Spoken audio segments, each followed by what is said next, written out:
This video ended up being incredibly long, so I think I'm going to go ahead and break it up into parts. So this is going to be part one of, I think, 3 videos I'm going to shoot about NaNoWriMo. This first part is just going to be me talking about my experience doing NaNoWriMo for the first time and kind of like maybe some reasons why you should consider doing NaNoWriMo as well. For those of you who don't know what NaNoWriMo is, and I doubt that's many of you watching this, it's kind of a big deal in the writing community, and since booktube is, you know, a lot more than just tangentially connected to the writing community, I'm sure a lot of you know, but basically NaNoWriMo stands for National Novel Writing Month. It's been going on since like 1999, I think. It was created, a bunch of group of writerly friends, as a self-challenge to write a 50,000 word novel over the course of 30 days. And they picked November because it was a nice, easy 30-day month. And I believe the story goes that the creator, Chris Batty, I don't actually know how to pronounce his last name, but he chose 50,000 words as kind of an arbitrary goal because he picked up A Catcher in the Rye, counted how many words were on a page, and then guesstimated the length of that book and was like, hey, 50,000 words. It's a good goal. I think 50,000 words seems like a lot when you're approaching NaNoWriMo for the first time, or if you've never completed it. But I think for anyone who's written a novel or completed NaNoWriMo, you start to understand that it seems like a big goal, but it's very far from insurmountable. My experience in NaNoWriMo dates back to 2003, I believe. I was in 7th or 8th grade when I learned about what it was. Yeah. And I didn't attempt it for real until my sophomore year in high school. And I only wrote about 16,000 words, but I wrote that 16,000 words over the course of about 5 days, and that was the most I had ever written in such a short space of time.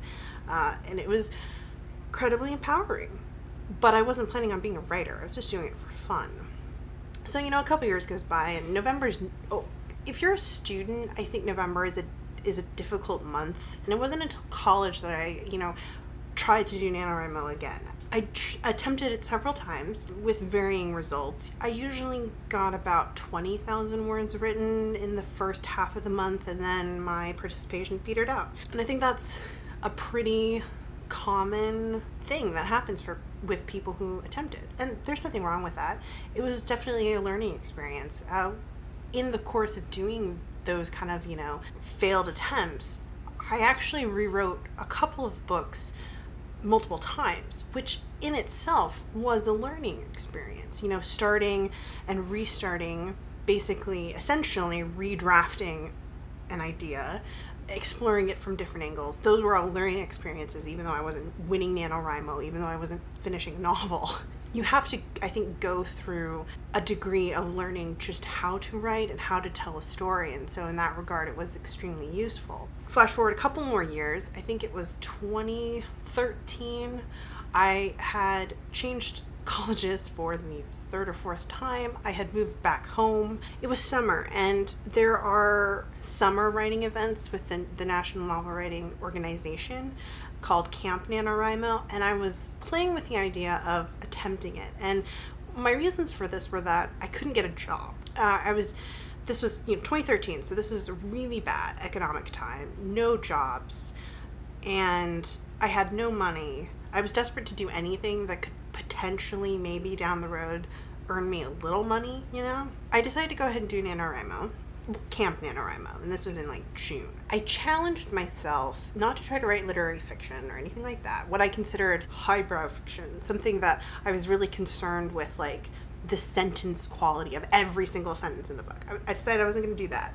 I was going to try to write just something fun and something trashy that I could just vomit onto a page, essentially. That was my idea. That's what I went into it for. I had a friend who did it with me, which was definitely helpful. And that kind of brings me around to another point, in that one of the greatest things about NaNoWriMo is not just the self-challenge, it's the community around it. It's undertaking a self-challenge with a bunch of other people and being encouraged by those other people participating and trying to accomplish the same thing that you are trying to accomplish. where you all have kind of approximately the same goal. If you're a little competitive, that can also help as well. So over the course of that June Camp NaNoWriMo, I wrote just over 50,000 words of what would become the duality paradigm, which is my first book.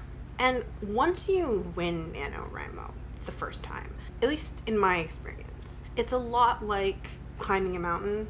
Like, obviously, that's a really obvious metaphor.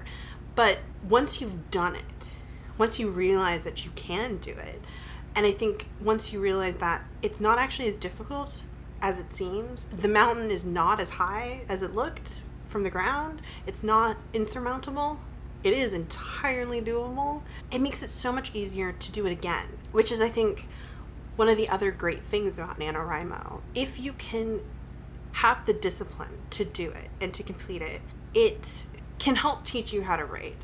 It can help inspire you to get a project done.